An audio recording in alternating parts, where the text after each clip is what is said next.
Voilà, notre dernière méditation de ce matin portera sur le sujet suivant, de la tour de Babel à l'échelle de Jacob. Et donc là, nous allons commencer par lire un texte dans le livre de la Genèse, au chapitre 11. Or, toute la terre parlait un même langage et avec les mêmes mots. Partis de l'Orient et choisirent une vallée au pays de Shinéar et ils y habitèrent. Ils dirent l'un à l'autre, allons faisons des briques, cuisons-les au feu. La brique leur servit de pierre et le bitume leur servit de mortier. Ils dirent encore, allons bâtissons une ville, une tour dont le sommet touche au ciel, et faisons-nous un nom, afin que nous ne soyons pas dispersés sur toute la surface de la terre. L'Éternel descendit pour voir la ville et la tour que bâtissaient les fils des hommes. L'Éternel dit, voici un seul peuple, ils parlent tous un même langage. Et voilà ce qu'ils ont entrepris de faire. Maintenant, il n'y aurait plus d'obstacle à ce qu'ils ont décidé de faire. Allons, descendons, et là confondons leur langage, afin qu'ils n'entendent plus le langage des uns des autres. L'Éternel les dissémina loin de là sur toute la surface de la terre, et ils cessèrent de bâtir la ville. C'est pourquoi on l'appela du nom de Babel, car c'est là que l'Éternel confondit le langage de toute la terre, et c'est de là que l'Éternel les dissémina sur toute la surface de la terre. Le péché des gens de Babel, quel était-il? Pourquoi Dieu est-il intervenu de cette manière-là? Et qui était à l'origine de cette situation qui a entraîné donc la dispersion du genre humain et la confusion des langues, puisque c'est la conséquence de cet épisode. Nous sommes ici juste après le déluge, et donc dans l'espace de plusieurs générations, l'humanité s'est recomposée, à partir de la seule famille de Noé, mais là aussi ça va très très vite, et par conséquent, ces gens décident de partir à la rencontre d'un lieu qui serait le plus favorable à l'établissement de la race humaine. Et ils arrivent dans cette plaine de Shinéar, qui est la plaine de Mésopotamie, plaine extrêmement riche, extrêmement fertile. Et là, ils vont donc s'établir. Et c'est le début de la civilisation urbaine, en particulier l'apparition des premières villes, ce que l'on appelle en archéologie l'époque du Bronze Ancien, avec les véritables débuts, pourrait-on dire, de la civilisation humaine. Nous sommes ici à la fin de cette période du Bronze Ancien, c'est-à-dire, disons, aux environs de 2300 avant Jésus-Christ à peu près. Et il y a plusieurs hypothèses qui ont été formulées pour essayer de définir ce qu'étaient les péchés, le péché de ces gens de Babel. Première hypothèse, la tour. La tour était trop haute et Dieu en a pris ombrage. Et c'était une tour qui défiait Dieu, qui les amenait à s'élever jusqu'au ciel, et par conséquent, Dieu a décidé de châtier l'orgueil de ces gens-là. Quand on voit les tours qu'il y avait à cette période en Mésopotamie, on va avoir l'occasion d'y revenir, on se rend compte que, en fait, ces tours-là, c'était des taupinières. Et même finalement, nos tours les plus impressionnantes, notre tour Eiffel, notre tour Montparnasse, l'Empire State Building à New York, ce sont aux yeux de Dieu des taupinières. En 1957, lorsque le premier homme est allé, 58 je crois, le premier homme est allé dans l'espace, il se nommait Yuri Gagarin, c'était un Russe nourri de l'athéisme qui sévissait alors en Russie. Et lorsqu'il est revenu de ce tour de la Terre qu'il a fait dans ce qu'on appelait à cette époque le Spoutnik, il a eu cette parole « Je n'ai pas vu Dieu là-haut ». Et un homme de Dieu lui a répondu, mon pauvre ami, tu n'as fait qu'un saut de puce dans l'espace. Comment veux-tu que tu aurais vu Dieu à ce niveau-là? Pour voir Dieu, il faut monter un petit peu plus haut que ça. Alors, dire que le péché des gens de Babel, c'était qu'ils se sont élevés trop haut, ça ne tient pas la route. Ce n'est évidemment pas pour cette raison-là que Dieu est intervenu comme il l'a fait. Deuxième hypothèse, Dieu voulait que l'humanité se disperse et ils ont voulu rester groupés. Alors Dieu les a contraints à se disperser. En réalité, cette hypothèse ne tient pas non plus la route parce que dans la Bible, le rassemblement, c'est toujours quelque chose de positif. Qu'il est bon, qu'il est doux pour des frères d'être ensemble. Et l'Église, d'ailleurs, l'étymologie du mot Église, ecclésia, ça nous parle aussi de rassemblement. Et au dernier jour, il n'est pas question, comme on le dit dans les milieux évangéliques, de l'enlèvement de l'Église. C'est un mot qui n'est pas biblique. Mais il est question de rassemblement, notre rassemblement avec le Seigneur. Autant au dernier jour, l'Église sera rassemblée des quatre extrémités de la terre dans le royaume de Dieu.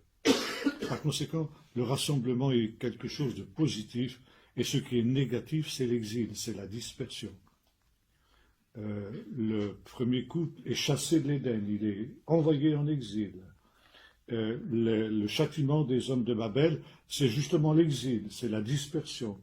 Quand Israël est infidèle, son jugement, c'est l'exil, la dispersion, la diaspora. Et par conséquent, ça ne peut pas être la volonté de Dieu que cette dispersion du genre humain. Alors, quel est le péché des habitants de Babel? Eh bien, c'est ce que nous avons lu dans le verset 4. Allons et faisons-nous un nom. Cette expression, évidemment, elle est assez obscure pour les Occidentaux que nous sommes. Faisons-nous un nom. Mais il faut savoir que dans la culture biblique, le nom, c'est quelque chose de très important. Ce n'est pas simplement une mention à l'état civil, mais c'est l'essence même de la personne, son identité profonde. Et connaître le nom d'une personne,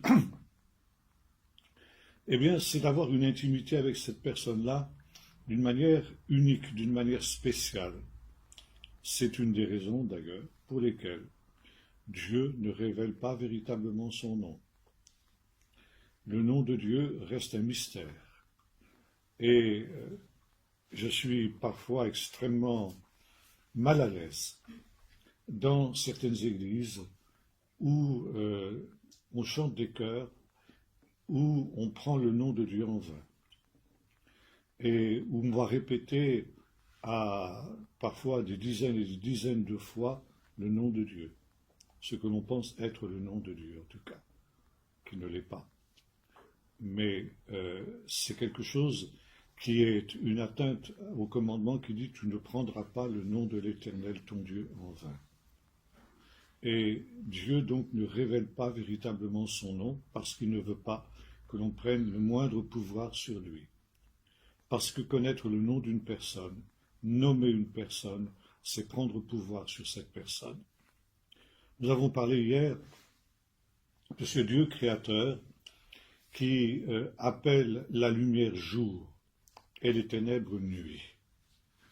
Et quand il va créer la mer et le sec, il va appeler l'amas des eaux mer et le rassemblement des terres, des terres, il va l'appeler terre, justement. Ça veut dire que Dieu nomme les œuvres de ses mains. Ça veut dire qu'il prend pouvoir, il prend autorité sur les œuvres de ses mains. Il en est le créateur, donc il en est le maître, et nommer ces objets, ces créatures, ça veut dire qu'il prend autorité sur eux et il prend des responsabilités vis-à-vis de ce qu'il crée. Or, Dieu donne ensuite à l'homme un ordre, le premier commandement. Et souvent, quand je pose cette question, quel est le premier commandement que Dieu ait donné à l'homme? Bien souvent, on me répond, vous ne mangerez pas de l'arbre de la connaissance du bien et du mal. Je suis désolé, ça c'est le deuxième commandement. Ce n'est pas le premier. Le premier est le suivant, soyez féconds, multipliez, remplissez la terre, assujettissez-la, dominez sur les oiseaux du ciel, sur les poissons de la mer et sur les bêtes des champs. Dominez. Et dans le chapitre 2 du livre de la Genèse, nous voyons Dieu faire venir les animaux vers l'homme pour qu'il les nomme et que tout animal porte le nom que l'homme lui donnerait. Et en nommant les animaux, l'homme accomplit la volonté de Dieu qui lui a été révélée dans le chapitre 1er, dominer sur les animaux. Et en nommant les animaux, l'homme domine sur eux. Vous retrouvez aussi ce texte, évidemment, dans le chapitre 43 du livre du prophète Ésaïe, où le Seigneur, dans un magnifique passage, dit à Israël, « Ne crains pas Israël, je suis celui qui te crée, ô Jacob, celui qui te façonne, Israël. Ne crains pas, je suis avec toi, je t'appelle par ton nom, et parce que je t'appelle par ton nom, tu es à moi. Donc j'ai pouvoir sur toi, mais j'ai responsabilité sur toi, donc tu n'as rien à craindre. » Et comme je disais hier, on retrouve ça aussi jusque dans notre propre culture, puisque quand un enfant naît, ce sont les parents qui le nomment, qui lui donnent le prénom qu'il va porter à l'état civil, ce qui est une manière pour eux de dire qu'ils reconnaissent cet enfant comme le leur et qu'ils reconnaissent que, par conséquent, ils ont pouvoir, ils ont autorité sur cet enfant. Et ici, donc, nous retrouvons l'histoire de Babel et nous voyons les hommes qui se disent « faisons-nous un nom ». Et ça, c'est quelque chose qui, dans ce contexte général de la culture de l'époque, est une violation grave de cette relation que le Seigneur veut avoir avec sa créature. Et nous avons vu tout à l'heure qu'une des conditions indispensables, une des conditions premières pour s'approcher de Dieu, c'est de se reconnaître comme une créature. Ça veut dire, c'est Dieu qui nous nomme. C'est Dieu qui a pouvoir sur nous. Et les hommes de Babel sont des gens qui ne veulent pas être nommés par Dieu. Ils veulent se nommer eux-mêmes. Ça veut dire qu'ils ne veulent pas Dieu pour maître, ils veulent être leur propre maître. Et nous retrouvons là, en arrière-plan, le vieux slogan des anarchistes, ni Dieu ni maître. Être leur propre maître, c'est aussi la tentation de l'homme moderne. L'homme moderne veut être son propre maître. Il veut se nommer lui-même, il ne veut dépendre de personne, et peut-être à aucune autre époque de l'histoire, justement en autonomie de l'homme, et notamment d'autonomie par rapport à Dieu. Là, évidemment, l'homme se trompe complètement, mais enfin, ça c'est un autre problème, c'est une autre histoire. Et finalement, cette volonté de se faire un nom, c'est quelque chose qui est la manifestation justement d'une révolte contre Dieu, de la première révolte contre Dieu. Donc, la situation va amener Dieu à intervenir, ça va être une des descentes de Dieu, et il va y avoir dispersion du genre humain. Ce sera le jugement de Dieu sur cette prétention à se passer de lui et à ne pas vouloir dépendre de lui en rien. Et parmi ces dispersés qui vont sortir de Babel, il y a un homme qui va être un instrument de Dieu pour accomplir son plan et son dessein. Cet homme, c'est Abraham. Dans la vision traditionnelle de la Genèse, telle qu'on la trouve chez les commentateurs, on considère que les 11 premiers chapitres de la Genèse concerne l'histoire générale de l'humanité. Et qu'à partir du chapitre 12, c'est-à-dire à partir de l'appel d'Abraham, eh bien, c'est un nouveau cycle qui commence, c'est l'histoire d'Israël qui commence avec précisément l'ancêtre de la nation, Abraham. Et c'est pourquoi on considère que le chapitre 11, le récit de la tour de Babel, est le dernier épisode de cette histoire de l'humanité. On introduit donc une coupure entre le chapitre 11 et le chapitre 12. Le professeur Cassuto, de l'Université de Jérusalem, a mis en doute le bien fondé de cette division du livre de la Genèse. Et il considère que le chapitre 11 et le chapitre 12 sont intimement liés. Car Abraham, qui quitte Ur des Chaldéens, eh bien, en fin de compte, quitte le royaume de Babylone. Ur était une ville qui était située à quelques distances de Babel, et ce faisant, c'était une ville qui appartenait au souverain de Babel, qui est cité dans le chapitre 10, le chapitre précédent, qui est Nimrod. Nimrod, c'est un mot hébreu qui vient de la racine limrod, qui signifie se révolter. Nimrod, c'est le révolté. C'est le sens de son nom. Et non seulement le révolté, mais celui qui entraîne toute l'humanité ancienne dans une première révolte contre Dieu. Et il est le roi de tout ce premier empire humain qui a été créé autour justement de Babel. L'histoire profane connaît ce personnage sous le nom de Sargon Ier d'Akkad. Mais finalement, on constate que c'est le même personnage que le Nimrod biblique. Et par conséquent, Abraham va quitter la Babylonie, disons les choses comme ça. Et il se met en route vers un pays que le Seigneur va lui montrer.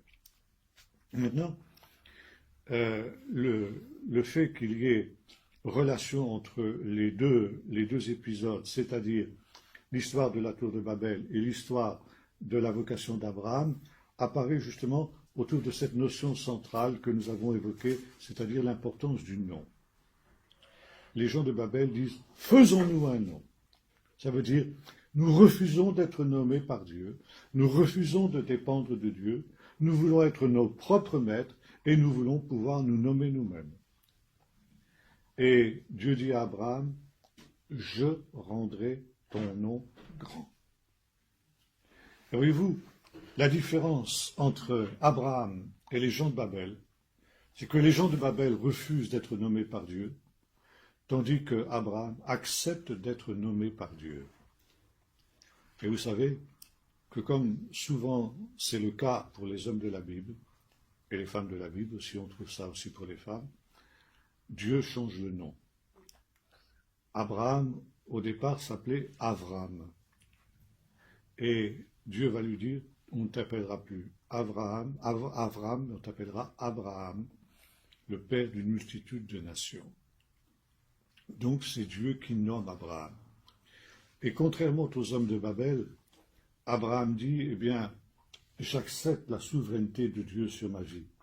J'accepte son autorité. J'accepte d'être dirigé, j'accepte d'être conduit par lui.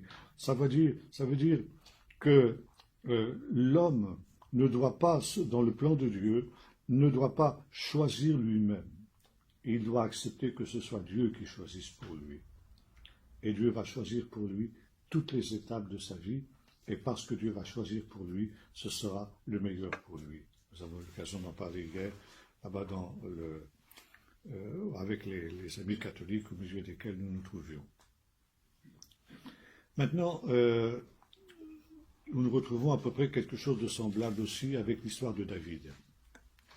Le roi David, auquel Dieu dira ceci, « J'ai rendu ton nom grand comme le nom de tous les rois qui étaient sur la terre. » Et voyez-vous, si David est devenu, malgré ses failles, malgré ses graves lacunes, et s'il est devenu cet homme qui était agréable aux yeux de Dieu, cet homme qui était selon le cœur de Dieu, c'est que dès le départ, il a accepté aussi que ce soit Dieu qui le nomme. Ça veut dire, il a accepté la volonté de Dieu sur sa vie. Et le fait de nommer quelque chose, c'est aussi, d'une certaine manière, une élection. Élection, donc, d'Abraham et élection de David pour Dieu. Par contre, en se nommant eux-mêmes, les gens de Babel s'auto-élisent. Et ce faisant, il va y avoir deux usurpations qui vont être les leurs. D'une part, ils vont se proclamer, s'auto-proclamer, peuple élu, peuple de Dieu. Et en cela, ils ressemblent exactement à l'islam. Il y a tout un ensemble de travaux et de recherches sur l'islam qui sont effectués en ce moment à l'université de Strasbourg et qui apportent des conclusions absolument stupéfiantes sur les origines de l'islam, et notamment qui démontrent que l'islam est une opération d'usurpation de l'élection du peuple d'Israël, comme l'a été d'ailleurs un certain christianisme aussi, au travers de ce qu'on appelle la théologie de la substitution. Et que l'islam, le Coran, a falsifié des textes judéo-chrétiens anciens qui évoquaient l'élection d'Israël pour transférer cette élection au peuple arabe. Donc, autoproclamé peuple de Dieu. Et c'est exactement le péché des gens de Babel. Ils se sont autoproclamés peuple de Dieu. Et il nous est dit, ils se choisirent un lieu. Ce lieu qui était la plaine de Shinéar, donc la Mésopotamie, l'Irak moderne si vous préférez. Et par conséquent, non seulement ils s'autoproclament peuple de Dieu, mais ils proclament que la Mésopotamie, la terre de Shinéar, est la terre promise, la terre élue. Et quand Dieu parle à Abraham, il lui dit, quitte cet endroit-là, parce que cet endroit-là n'est pas la terre promise. Et le peuple babylonien n'est pas le peuple élu. Le peuple élu, ça sera ta descendance. Et la terre promise, ce sera la terre que je te montrerai et sur laquelle tu dois te rendre maintenant. Par conséquent, en appelant Abraham, Dieu s'inscrit contre les prétentions des gens de Babel. Et c'est pourquoi introduire une césure entre le 11e chapitre et le 12e chapitre du livre de la Genèse est une erreur. Ils forment en réalité un tout. Je rendrai ton nom grand. Les gens de Babel ont fait des choix personnels et la Bible s'oppose aux choix personnels. Et pour eux, les gens de Babel, c'est ça, le pays de promis. C'est l'antithèse même de la foi d'Abraham. Et Dieu dit à Abraham, marche devant ma face et sois parfait, parce que j'établirai mon alliance avec toi pour être ton Dieu et en même temps pour te donner ce pays. Maintenant, je voudrais que nous arrivions à un autre texte qui est l'histoire de l'échelle de Jacob. Et là, nous arrivons un peu plus loin.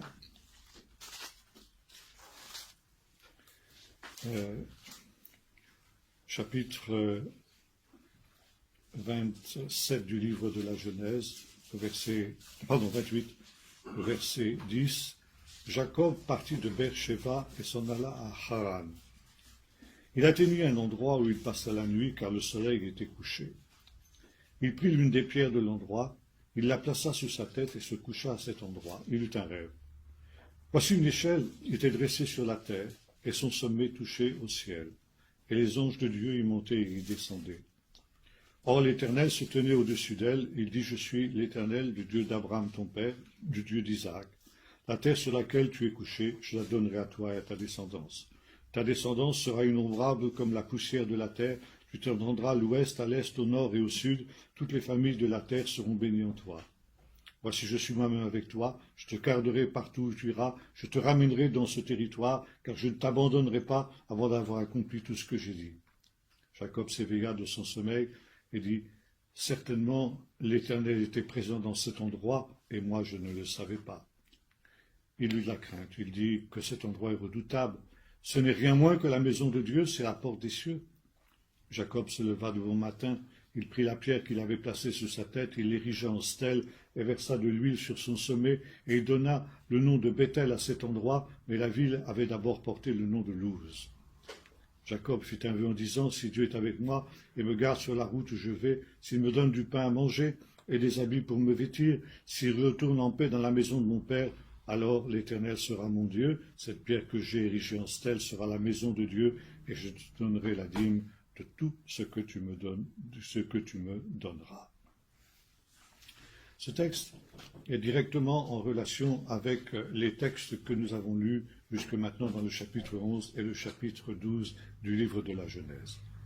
Jacob est contraint de partir, de quitter son pays, le pays de Canaan dans lequel il est né, parce qu'il a un grave contentieux avec son frère, Ésaü, et indirectement avec son père Isaac.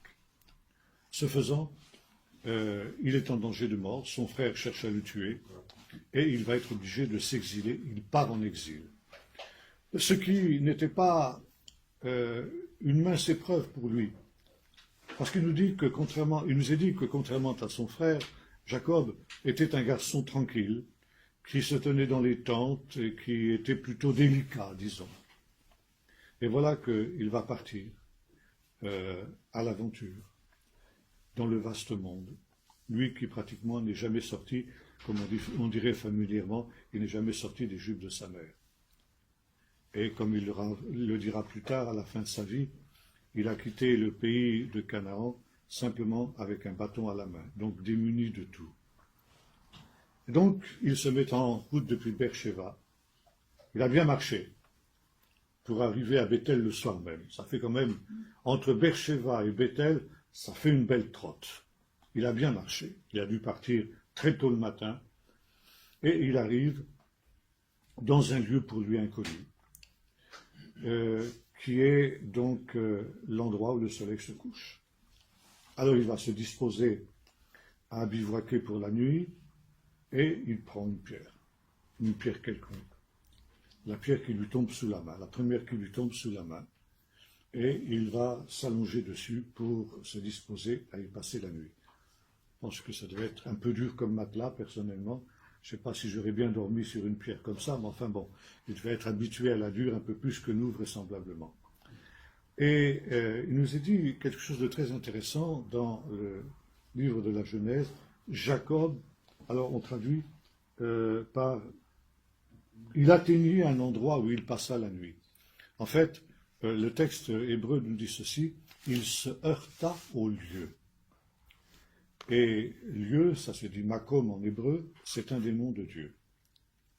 Et on pourrait traduire de la manière suivante, il se heurta à Dieu, littéralement, il rencontra Dieu.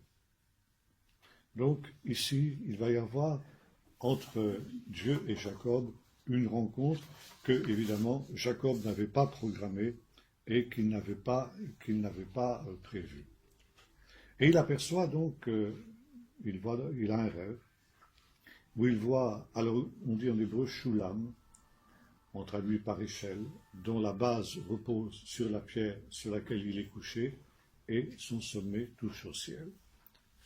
Le professeur Cassuto s'est interrogé sur la signification du mot Shulam, que l'on traduit par échelle. Est-ce qu'on a raison de le traduire de cette manière-là? Et il est arrivé à la conclusion que c'était un mot qui était employé à cette époque-là pour désigner ce que, en Mésopotamie, en acadien, on appelle des ziggurats. Qu'est-ce que c'est qu'un ziggurat? Ziggurat, c'est une tour à étage, en forme d'escalier, au sommet de laquelle se trouve un temple. Et finalement, la tour de Babel, dont il est question dans notre chapitre 11 que nous avons lu tout à l'heure, n'est rien d'autre qu'un ziggurat. Et en Mésopotamie, à cette période-là, c'est-à-dire 23e siècle avant Jésus-Christ environ, on trouve dans toutes les principales villes un ziggurat. Chaque ville a son ziggurat, c'est-à-dire sa tour à étage. Et par exemple, le ziggurat de Babel. Babel, justement, en acadien, ça veut dire dans la langue de l'endroit, ça se dit Bab Ilin, Bab, la porte, Ilin des dieux. Donc, la porte des dieux, c'est la signification de Babel. Babel, c'est, sur le plan religieux, le nombril du monde ancien. Ça va le rester jusqu'à l'époque d'Alexandre le Grand, c'est-à-dire pendant plusieurs millénaires. C'est un temps absolument considérable. Et Babylone va devenir pour tout le monde ancien, même pour les ennemis de Babylone, la ville sainte par excellence. Un petit peu comme la Mecque l'est aujourd'hui pour les musulmans. Et d'ailleurs, la Mecque, c'est une fraude, c'est aussi quelque chose comme les savants de l'université de Strasbourg ont démontré cet an dernier, que là aussi c'est une fraude, exactement comme Babel. Mais c'est devenu en quelque sorte le nombril du monde ancien, et donc la ville sainte, la ville promise, sur la terre promise par excellence. Alors on trouve aussi, à Larsa, on a aussi un autre ziggurat qui s'appelle la maison du ciel et de la terre, exactement comme Bethel. Et donc, ce que Jacob voit, c'est vraisemblablement un ziggurat beaucoup plus qu'une échelle telle qu'on peut la concevoir dans notre culture. Et là, sur cette tour à étage, les anges de Dieu montent et les anges de Dieu descendent. Et Dieu se trouve au sommet et Dieu lui parle. Alors, pourquoi cette vision?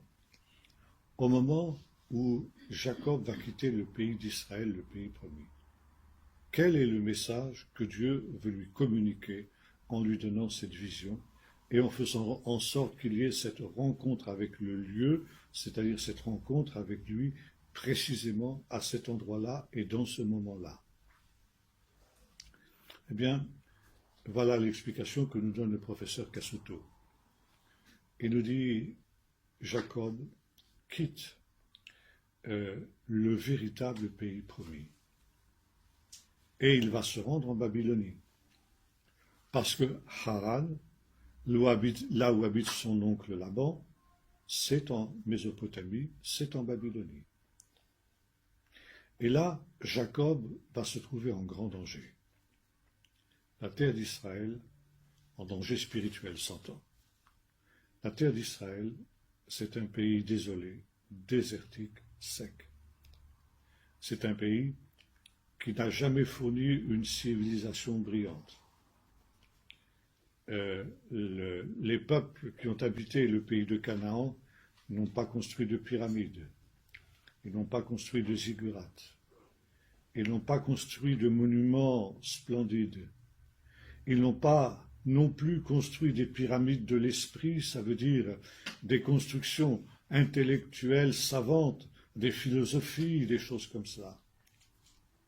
Et voilà que soudain, Jacob, qui va quitter ce pays banal, ce pays insignifiant, qu'est la terre d'Israël, qu'est le pays de Canaan, il va se trouver confronté à une civilisation brillante comme il n'en a jamais rencontré, qui est la civilisation la plus brillante de l'époque dans cette région-là. Là, il va voir des monuments splendides, et notamment des ziggurats. Il va voir des villes prospères. Il va entrer en contact avec des religions sophistiquées, avec des philosophies sophistiquées. Et il va s'entendre dire que là est le peuple élu, que là est la Terre Sainte. La Terre Sainte, c'est la Mésopotamie. Et avant qu'il ne parte pour la Mésopotamie, Dieu veut l'avertir. Il lui dit, attention Jacob, ne te méprends pas. La Terre Sainte, elle n'est pas là-bas. Ne te laisse pas séduire par les constructions grandioses que tu vas voir. Ne te laisse pas séduire par cette civilisation brillante au sein de laquelle tu vas t'installer et au sein de laquelle tu vas prospérer. Et n'oublie pas, surtout n'oublie pas, que la véritable terre promise, la maison de Dieu, la porte du ciel, ça n'est pas Babylone. la maison de Dieu, la porte du ciel, c'est ici, dans ce pays. Et c'est pourquoi ton exil ne pourra être autre chose qu'un exil temporaire. Je te ramènerai dans ce pays-ci, et c'est là que j'accomplirai toutes les promesses que j'ai faites envers toi, et nulle part ailleurs, et sûrement pas en Mésopotamie. Et il y a ces anges qui montent et qui descendent. Qu'est-ce que ça veut dire? Il faut savoir qu'encore aujourd'hui, il y a une géographie spirituelle dans la Bible. Et cette géographie spirituelle veut que Jérusalem, ce soit le point le plus élevé du monde. Quand on se rend à Jérusalem, on monte. D'où que vous veniez dans le monde, quand vous vous rendez à Jérusalem, vous montez. Même si vous venez du sommet du Mont Blanc, à Jérusalem, le Mont Blanc qui est à plus de 4000 mètres d'altitude, et vous avez Jérusalem qui est à 800 mètres d'altitude maximum, vous montez. Alors ça fait rire mes amis suisses. Quand ils voient Jérusalem, ils disent, vous appelez ça des montagnes, vous? Il faut savoir que chez nous, on appelle ça des collinettes. Collinettes peut-être, mais pour la Bible, Jérusalem, c'est le sommet du monde. Et quand on quitte Jérusalem pour aller n'importe où dans le monde, vous descendez. Et Jacob, qui va quitter la terre d'Israël, descend. Il descend en Babylonie. Il descend en Mésopotamie. Et quand il reviendra à la fin de son périple, il remontera dans ce pays. Et Dieu lui fait une promesse. Non seulement Jacob, tu ne dois pas t'assimiler dans cette brillante civilisation humaine que tu vas rencontrer, mais je te garderai, je serai avec toi, et je te ramènerai dans ce pays. Et pour lui montrer qu'il va être avec lui, Dieu envoie 2 troupes d'anges, des anges qui descendent. Ça veut dire des anges qui vont descendre avec Jacob, qui vont accompagner Jacob dans son exil. Et Jacob, qui est ce garçon fragile dont on parlait tout à l'heure, eh bien, et qui a peur, je lui dis, n'aie pas peur, regarde, tu vas être environné, tu n'es pas seul, tu vas être environné par une troupe d'anges qui vont t'accompagner dans ton exil, qui vont t'accompagner partout où tu iras. Et quand le temps sera venu, je te ramènerai dans ce pays. Et quand tu remonteras, des anges remonteront avec toi. Ça veut dire, il y a 2 troupes d'anges, une qui vont t'accompagner dans ta descente et une qui vont t'accompagner dans ta remontée. Tu ne seras pas seul. Tu t'étendras à l'est, à l'ouest, au nord et au sud. Et ta postérité sera aussi nombreuse que la poussière de la terre. C'est une annonce de ce que deviendra la descendance de Jacob, le peuple d'Israël. Jacob va recevoir un nouveau nom à la fin de son périple d'Israël. Et Jacob est l'incarnation du peuple d'Israël. Et les sages d'Israël ont dit l'histoire de l'échelle de Jacob, c'est notre histoire. Et Israël a dû partir en exil à plusieurs reprises à cause de ses péchés, exactement comme Jacob était parti en exil à cause de ses propres péchés. Mais dans tous nos exils, Dieu nous a accompagnés, des anges nous ont accompagnés, des anges sont descendus avec nous. Et quand nous sommes, maintenant que nous remontons dans notre pays, les anges aussi nous accompagnent. Et je pourrais vous citer de très très nombreux exemples, comment dans toutes les guerres d'Israël, il y a eu des interventions d'anges qui ont délivré Israël de la main de leurs ennemis. Et quand Jacob revient effectivement de chez Laban, il rencontre, nous est-il dit, des anges. Des anges de Dieu le rencontrèrent. Et Jacob appela cet endroit Mahanaïm, c'est-à-dire les deux camps. C'est-à-dire qu'il rencontre les deux troupes d'anges qu'il avait vues à Bethel. Les anges qui remontent avec lui et les anges qui descendent à sa rencontre.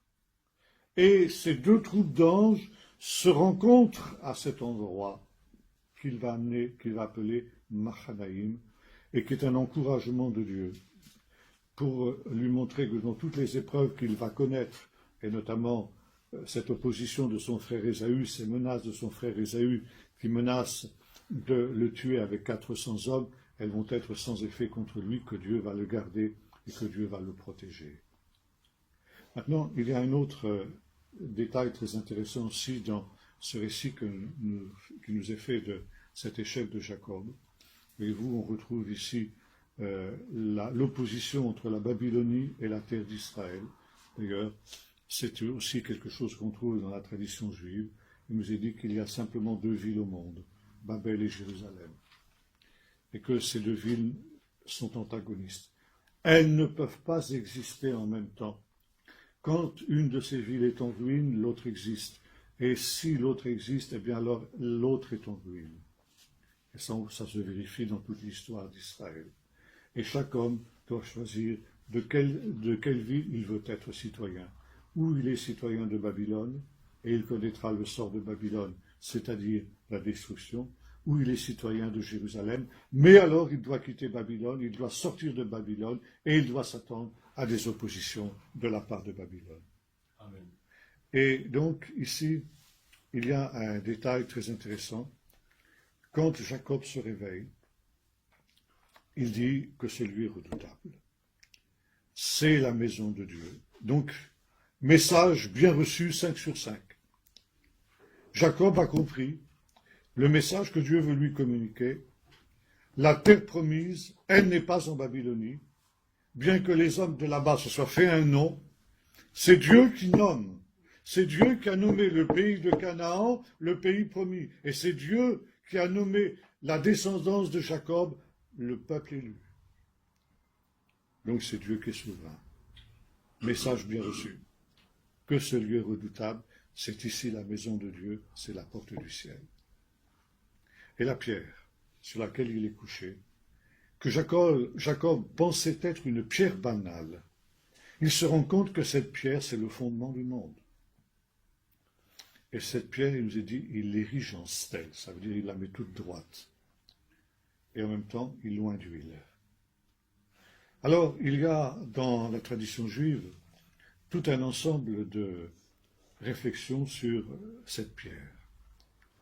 Typologie de la pierre, on la trouve dans la Bible, on pourrait parler des heures et des heures là-dessus. Vous savez, la pierre, comme on dit familièrement en Israël, la pierre, c'est ce qui pousse le mieux là-bas. Si on pouvait exporter les pierres, Israël, comme on fait le pétrole, Israël serait riche à millions. Et cette pierre, donc, elle est aussi tout un symbole. Cette pierre, il l'adresse en stèle et il loin d'huile. André Chouraki, dans sa traduction de la Bible, traduit de la manière suivante, il messie la pierre, il l'a messiée, puisque Mashiach, Messie, ça signifie celui qui a été oint d'huile. Donc, en oignant cette pierre d'huile, il messie la pierre. Et dans la tradition juive, dans le Midrash, il y a cette idée que la pierre de Jacob, la pierre de Bethel, est la même pierre que celle dont il est question dans le psaume 118, où il nous est dit « La pierre qu'ont rejetée ceux qui bâtissaient est devenue la pierre principale, la pierre de l'angle. » Et les rabbins nous disent « C'est exactement ce qui est arrivé à Jacob. Il a pris une pierre, qui était une pierre banale, une pierre quelconque, qu'il a utilisée pour une nuit, et qu'il entendait ensuite éliminer, là, il entendait la rejeter. Elle ne lui servait à rien, cette pierre, puisque maintenant il partait. Et heureusement qu'il s'est repris à temps, et qu'il a compris que cette pierre, contrairement à ce qu'il pensait, n'était pas une pierre banale. C'était le fondement du monde, le fondement de la porte du ciel. et que cette pierre était une pierre précieuse et non pas une pierre banale, comme ils l'avaient pensé. La pierre qu'ont rejetée ceux qui bâtissaient est devenue la principale de l'angle. Et les rabbins ont donné de cette pierre la même interprétation que le Nouveau Testament. Cette pierre rejetée, c'est le Messie. Et c'est très intéressant. Nous avons un commentaire qui nous dit, rabbinique, qui nous dit ceci, qu'au temps de la fin, le peuple d'Israël aura la tentation de rejeter et de méconnaître le Messie. Ça, c'est très intéressant. De rejeter cette pierre, comme il est écrit dans le psaume 118, la pierre qu'ont rejetée ceux qui bâtissaient. Mais que cette pierre sera en réalité la pierre principale de l'angle. Et que le peuple d'Israël se rendra compte de son erreur. Et que comme Jacob l'a fait, il élèvera cette pierre, ou plutôt cette pierre sera élevée. Et là, on cite un texte du chapitre 52, la fin du chapitre 52 du prophète Ésaïe, ce qu'on a appelé l'évangile selon Ésaïe. Il nous a dit, voici mon serviteur s'élèvera. Il s'élèvera bien haut. Et le texte répète à 3 reprises que le serviteur, c'est-à-dire le Messie, s'élèvera. Pourquoi 3 fois? Alors, vous allez me dire, ça n'a pas d'importance. Pour un juif, ça a de l'importance. Si le Saint-Esprit éprouve le besoin de répéter à 3 fois que le Messie s'élèvera, il y a une raison. Et la raison est la suivante. C'est que le Messie s'élèvera au-dessus de tout ce qu'Israël aura produit de mieux. Qu'est-ce qu'Israël a produit de mieux? Première chose, on en a parlé, c'est Abraham. Ça veut dire, le Messie s'élèvera au-dessus d'Abraham. Deuxième chose, en dehors d'Abraham, qu'est-ce qu'Israël a produit de mieux? Moïse. Donc, le Messie sera plus haut que Moïse, plus grand que Moïse. Et maintenant, troisième, qu'est-ce qu'il peut y avoir plus grand qu'Abraham et Moïse? Rien sur la terre. Donc, il faut chercher dans le ciel. Qui est plus grand que Moïse et Abraham dans le ciel? Les anges les plus élevés en dignité, ce qu'on appelle les anges du service. Ça veut dire le Messie s'élèvera au-dessus d'Abraham, au-dessus de Moïse et au-dessus des anges. Et si vous lisez l'Épître aux Hébreux, c'est exactement le plan de l'Épître aux Hébreux. L'Épître aux Hébreux commence par nous dire que Jésus est supérieur aux anges, supérieur à Moïse et supérieur à Abraham. L'auteur de l'Épître aux Hébreux connaissait ce midrash. Donc cette pierre sera élevée et elle sera ointe d'huile. Ça veut dire que c'est effectivement l'image du Messie. Et donc au temps de la fin, eh bien cette pierre sera élevée et sera la pierre principale. Et la tradition nous dit que cette pierre, elle a été transportée miraculeusement à Jérusalem. C'est la pierre qui est sous l'esplanade sur le dôme de la roche en particulier, et qui est en principe le fondement du monde et l'image du Messie quand il reviendra au temps de la fin. Je conclus, et voyez-vous ici, ce texte est très intéressant, parce que c'est un message évidemment qui est donné au peuple d'Israël d'abord, à savoir que le peuple d'Israël, dans ses exils, ne doit pas se laisser séduire par les splendides constructions étrangères, par les splendides civilisations au sein desquelles il va se trouver confronté pendant ses exils. Israël n'a jamais construit de pyramide, nous l'avons dit tout à l'heure. Israël n'a jamais construit de palais grandioses, comme les Romains ou comme les Grecs, de temples splendides, si ce n'est le temple de Salomon, mais il n'existe plus. Et par conséquent, on pourrait penser qu'Israël n'a aucune valeur. Mais où sont ces brillantes civilisations? Où est la civilisation des pyramides? Que reste-t-il de cette civilisation sinon des pierres mortes, que l'on peut admirer encore, mais qui sont des tombeaux? Où est la gloire de Babylone? Où est la gloire de la Grèce, de Rome? Toutes ces civilisations brillantes sont dans des musées. Mais Israël existe toujours.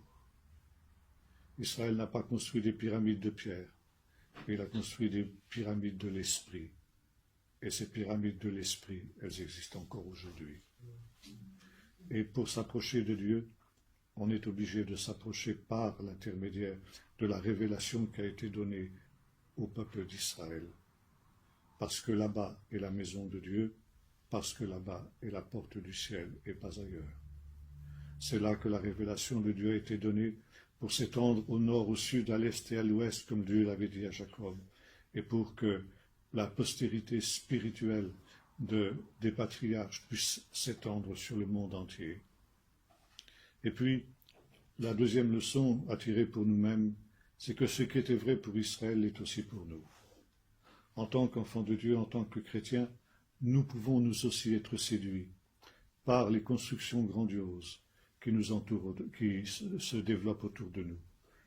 La civilisation moderne, avec tous ses attraits, avec tous ses leurres, avec tous ses mensonges, avec toutes ses séductions, c'est quelque chose de redoutable. Et quand je vois aujourd'hui, notamment le développement de l'informatique, j'en parlais avec mon fils, et il me disait, tu sais, on n'est que aujourd'hui par rapport au développement de ces engins électroniques, on n'est qu'à l'âge de pierre encore. Et quand je vois notamment les jeunes et même les moins jeunes absolument fascinés, absolument séduits, absolument hypnotisés par leur smartphone, par leur tablette, par leurs ordinateurs, etc., alors je tremble pour les générations futures. C'est un piège absolument terrible. Ce sont les Babylones modernes. On veut se faire un nom, d'ailleurs ordinateur, ça dit bien ce que ça veut dire. C'est le substitut de Dieu. Et Dieu est l'ordonnateur de toutes choses.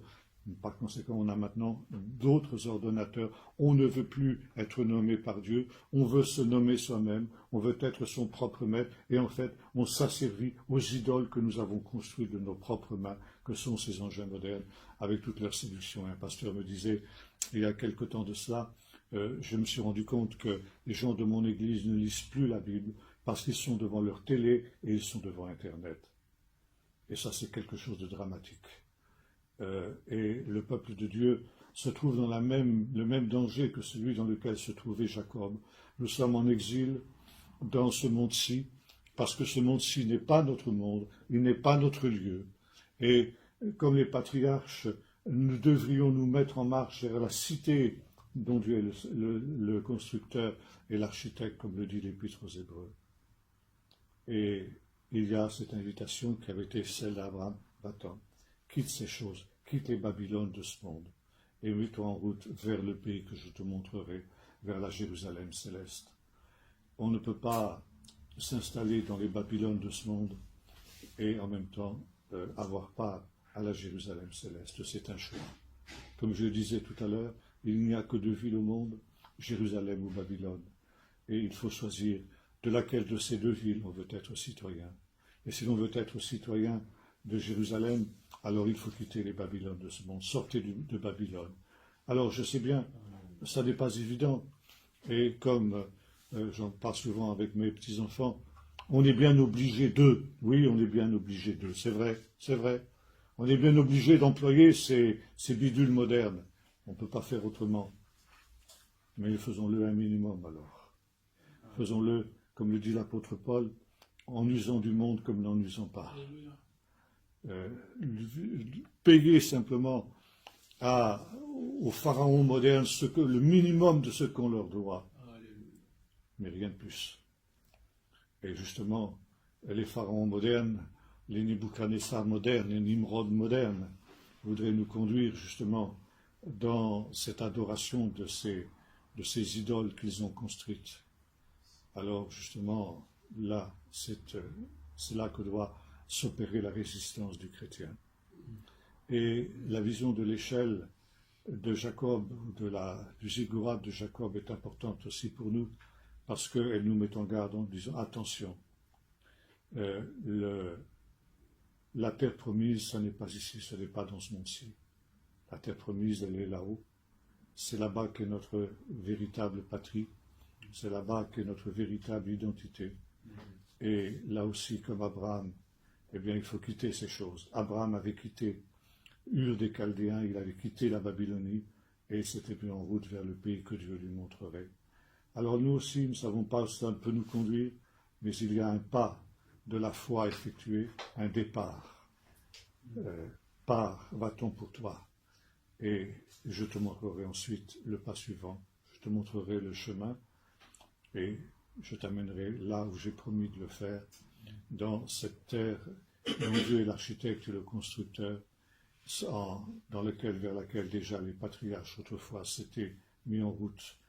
Et là, comme Jacob s'était heurté au lieu, Dieu veut aussi que nous puissions nous heurter, ou plutôt le rencontrer à nouveau, pour justement que cette vision soit imprimée sur notre cœur comme elle avait été sur Jacob, et que nous sachions qu'il y a un lieu qui est la maison de Dieu, qui est la porte du ciel, et qui n'est pas celui que les Nimrods de ce monde appellent la terre promise, et qu'ils appellent le paradis terrestre, et qu'ils appellent le peuple élu. C'est autre chose. Et c'est notre patrie véritable. Là, nous en sommes les véritables citoyens. Voilà, nous allons arrêter là pour ce matin. Seigneur notre Dieu, tu as été absolument fidèle par rapport à ce que tu avais promis à ton peuple d'Israël. Et Seigneur, au moment où tous les soi-disant peuples élus, où toutes les soi-disant terres promises se sont révélées comme étant des mensonges, que ce soit la Babylonie, que ce soit Rome, que ce soit Moscou, que ce soit toutes ces philosophies, toutes ces religions, toutes ces constructions intellectuelles ou techniques humaines, Seigneur, qui se sont révélées être des leurres et des mensonges. Tu nous montres, Seigneur, que le choix que tu avais fait de ton peuple d'Israël et de la terre d'Israël depuis les origines a subsisté jusqu'à nos jours, et que par conséquent tu es un Dieu fidèle, et que cette révélation, Seigneur, qui a perduré au travers des siècles, qui a survécu à toutes ces brillantes civilisations qui se sont effondrées comme des châteaux de cartes, eh bien, est une révélation fiable, une révélation sur laquelle nous pouvons nous établir. Quelle est cette pierre, quel est ce rocher qui est rejeté par les hommes aujourd'hui, notamment même au sein de ton Église, ta parole, Seigneur, qui est rejetée. Et pourtant, elle est la pierre principale, la pierre de l'angle, la pierre sur laquelle seuls nous pouvons construire nos vies pour qu'elles soient solides dans la tempête qui viendra. Alors, Seigneur, aide-nous à saisir le message que Jacob aussi avait saisi quand il était à Bethel, à savoir que c'est là, et là seulement, que est notre véritable identité. Et Seigneur, comme tu avais promis à Abraham de lui faire un nom, comme tu avais promis à David de lui faire un nom, comme tu avais fait un nom à tous ces hommes fidèles, alors Seigneur, nous te disons, accomplis pour nous cette promesse que tu avais faite à ton peuple, toi qui nous as créés, qui nous as façonnés. Seigneur, appelle-nous par notre nom, et nous voulons, Seigneur, être à toi dans ces temps et pour l'éternité. Amen. On va prendre un petit temps de questions-réponses encore. Donc s'il y a des questions, n'hésitez pas, on peut y aller. Juste on lève la main et on pose la question. Allez, vas-y. Une première question, Benjamin.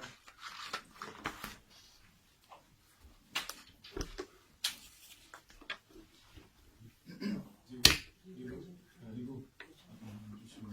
Est-ce que vous pouvez définir ce que c'est que le Midrash?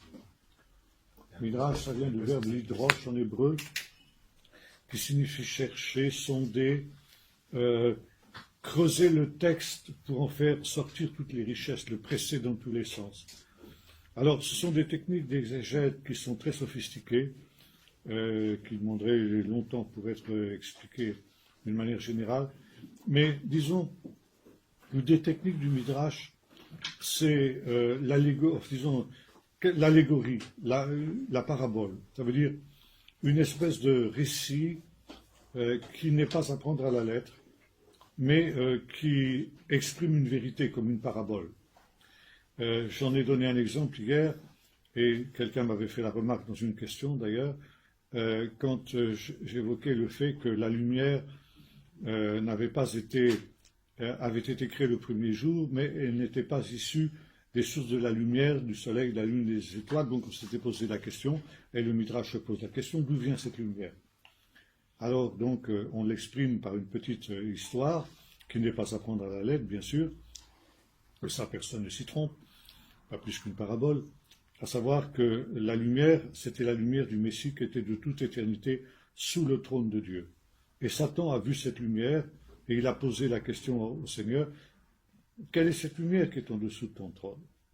Et donc le Seigneur lui répond, c'est la lumière du Messie qui te remplira de honte au dernier jour.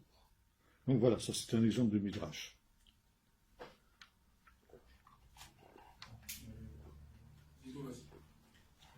Est-ce que, quand on a lu justement le passage de Jacob, quand il était à Bethel, Dieu s'est révélé à lui. Au départ, l'endroit s'appelait Luz. Oui. Est-ce qu'il y a une signification en hébreu? Luz, ça veut dire aussi la lumière. D'accord. Oui. En fait, dans l'enseignement, j'aimerais juste comprendre. Allez, parlez plus fort, je n'entends pas bien. En fait, dans l'enseignement que vous avez fait, en fait, j'aimerais juste comprendre en fait, la pensée, du sens où Paul dit en fait qu'il prêche que crucifié, en fait, du sens en fait, par l'esprit, en fait, moi que Attendez, levez-vous parce que je n'entends pas. En fait, par l'enseignement que vous avez apporté, en fait, Paul dit en fait qu'il prêche que crucifié. En fait, moi, en fait, j'aimerais comprendre en fait pourquoi l'enseignement peut m'affermir dans l'amour de la chair et m'affermir dans l'homme nouveau. En fait, ça veut dire en fait dans la nature de la vie de Christ. Après, je ne sais pas si vous comprenez. Oui, c'est-à-dire que dans notre culture chrétienne occidentale, on veut retrouver le Nouveau Testament dans ce qu'on appelle l'Ancien. Et il faut savoir que ce qu'on appelle l'Ancien Testament, que moi j'appelle l'Écriture, n'est pas forcément quelque chose qui est christologique. Et tout ça, c'est complémentaire. Et le Nouveau Testament a un enseignement qui lui est spécifique. Et si vous parlez de la mort, de la chair, etc., c'est quelque chose qui est spécifique au Nouveau Testament. Mais disons, des enseignements comme ceux qu'on a, eh bien, sont complémentaires de ça, parce que finalement, renoncer aux bienfaits des civilisations brillantes qui nous entourent, comme Jacob était en quelque sorte invité à le faire, c'est aussi une forme de crucifixion de la chair. Parce que c'est beaucoup plus facile d'aller dans le sens du courant que justement de renoncer à soi-même. Et donc, Abraham, il a renoncé.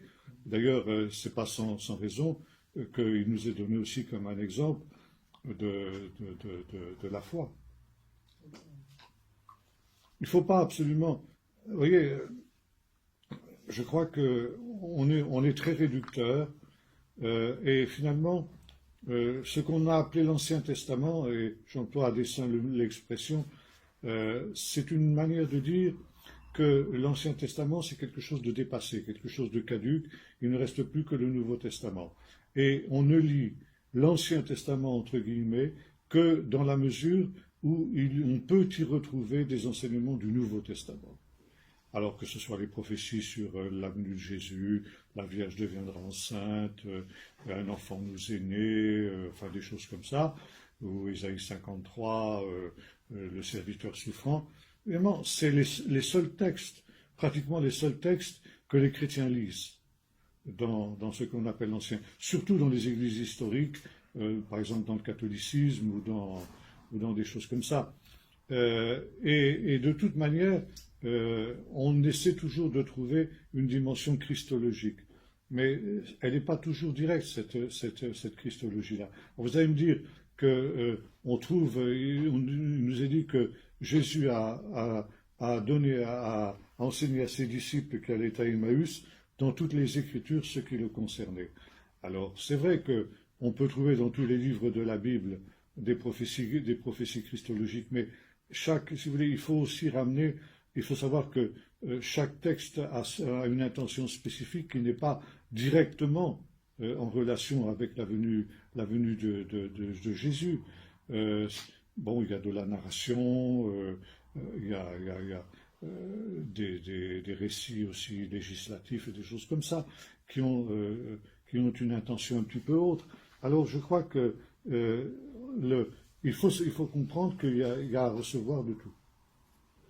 Mais ça, il faut redécouvrir ça au niveau des chrétiens occidentaux, parce que autrement, on tombe dans une espèce de marcionnisme, cet hérétique du IIe siècle qui rejetait complètement l'Ancien Testament pour ne garder que le Nouveau, ce qui est une tentation qu'on a dans l'Église jusqu'à nos jours.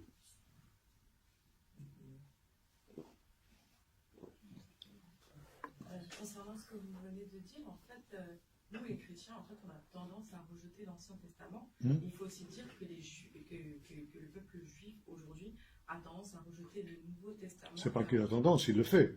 Ils le font et justement, ils ont tendance à dresser Jésus-Christ comme étant antisémite, dans le sens où que c'est un peu de la faute.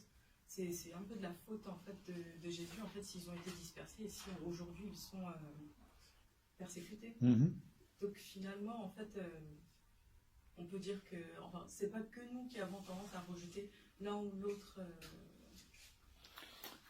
Oui, je ne sais pas si on peut faire exactement le parallèle que vous faites, parce que quand on rejette l'écriture des Juifs, on scie la branche sur laquelle on est assis. Et bon, le peuple d'Israël rejette Jésus essentiellement, comme le disait mon professeur de Nouveau Testament quand j'étais à Jérusalem, qui était un juif orthodoxe, parce que nous avons occidentalisé le Messie. Et comme il le disait, jamais, pendant 2000 ans d'histoire du christianisme, le peuple d'Israël n'a vu dans le Christ des chrétiens le Messie tel que la Bible le définit. Et effectivement, un certain judaïsme, et c'est heureusement en train de passer en Israël aujourd'hui, mais dans la diaspora, à cause des persécutions dont les Juifs ont été l'objet au nom de Jésus, les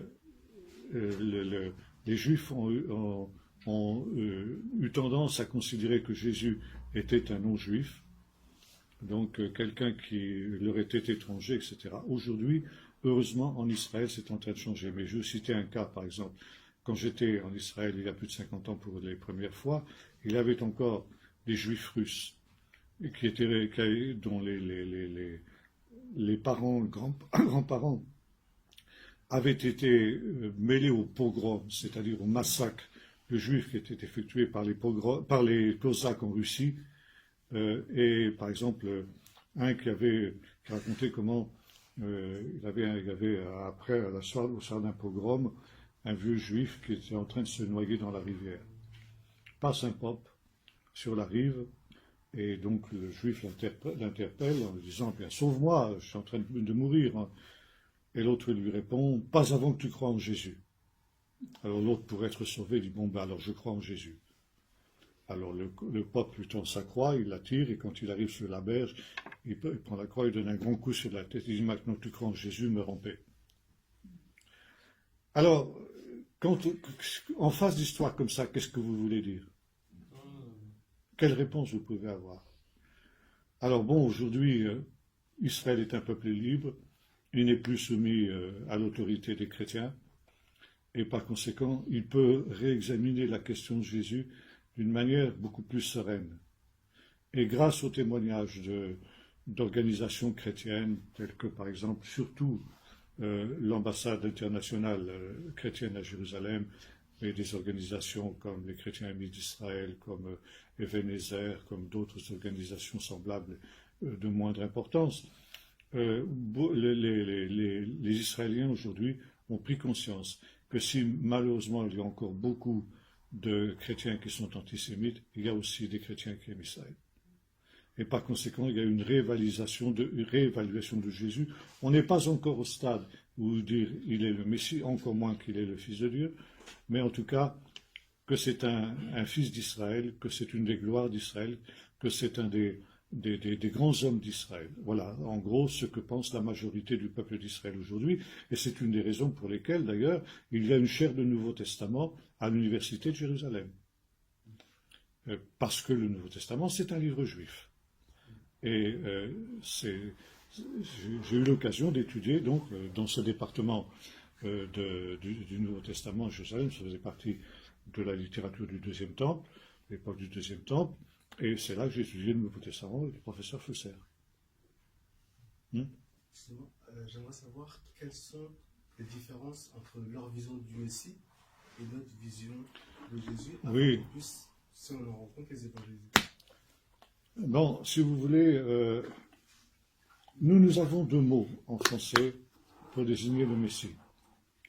Nous avons donc le mot Messie et nous avons le mot Christ.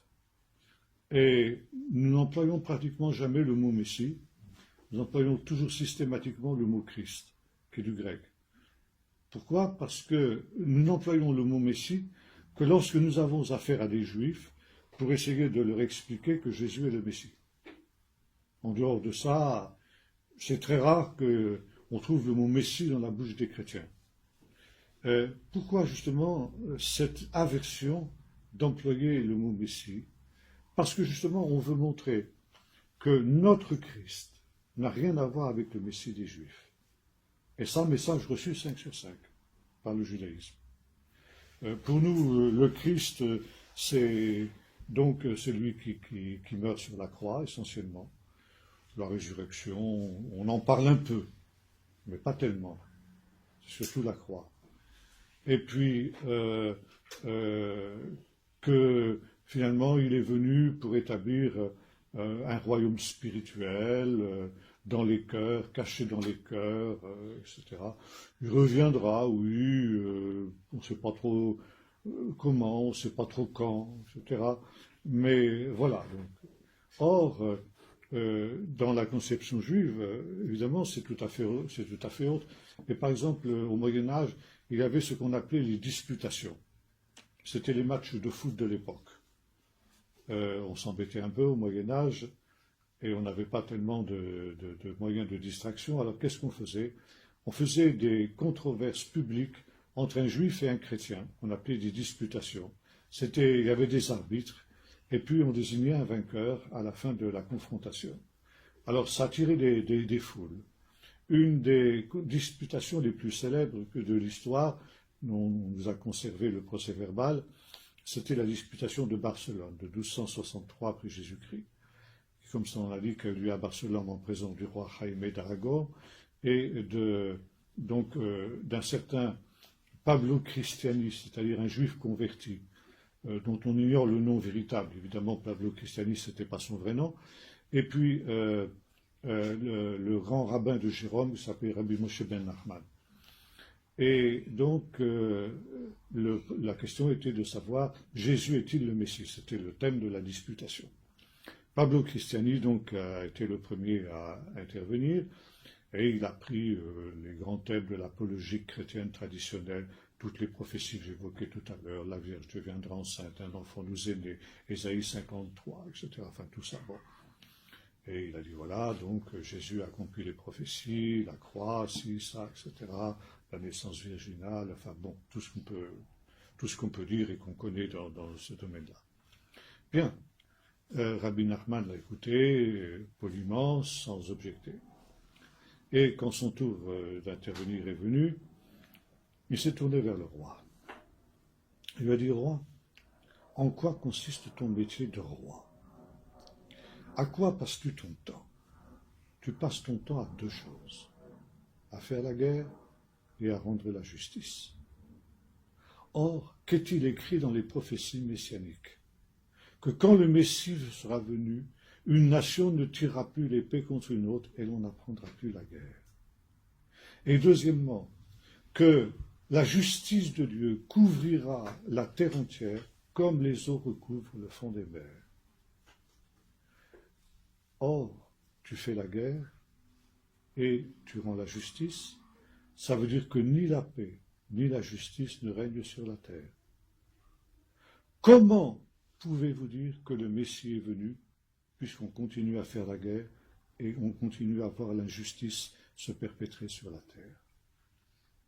Et la partie chrétienne a eu la bouche fermée, et il a fallu donner le prix à Rabbi Nachman pour ça. Il faut reconnaître honnêtement, nous les chrétiens, en face des Juifs, que Jésus n'a pas accompli tout le programme messianique. Il a accompli une partie du programme messianique, mais l'essentiel du programme messianique, parce que le monde est resté extérieurement ce qu'il était auparavant. Il est resté, c'est-à-dire le royaume de Satan. Et finalement, on se retrouve devant la question de Jean-Baptiste. Quand Jean-Baptiste voit que Jésus donc n'est pas en train d'accomplir la révolution qu'il avait annoncée, lui, Jean-Baptiste, il lui pose la question, es-tu celui qui vient ou devons-nous en attendre un autre? Et je crois que là, c'est le grand débat entre chrétiens et juifs. Les chrétiens disent, eh bien, il était celui qui devait venir, et les juifs disent, il faut en attendre un autre. Et finalement, c'est un débat qui a une certaine légitimité. Il faut avoir l'honnêteté de le reconnaître. Et finalement, comment croyons-nous, nous chrétiens, que Jésus est le Messie et éventuellement le Messie d'Israël? Par la foi. Parce que donc il a donné déjà des signes de sa messianité, notamment par sa résurrection, ce qui est l'élément essentiel, mais on ne peut pas aller plus loin. Donc on peut dire simplement, c'est par la foi que nous disons Jésus est le Messie. Même pas dire par les prophéties qu'il a accomplies. Il a accompli une partie des prophéties, mais on ne peut pas dire qu'il ait accompli toutes les prophéties. Ouais.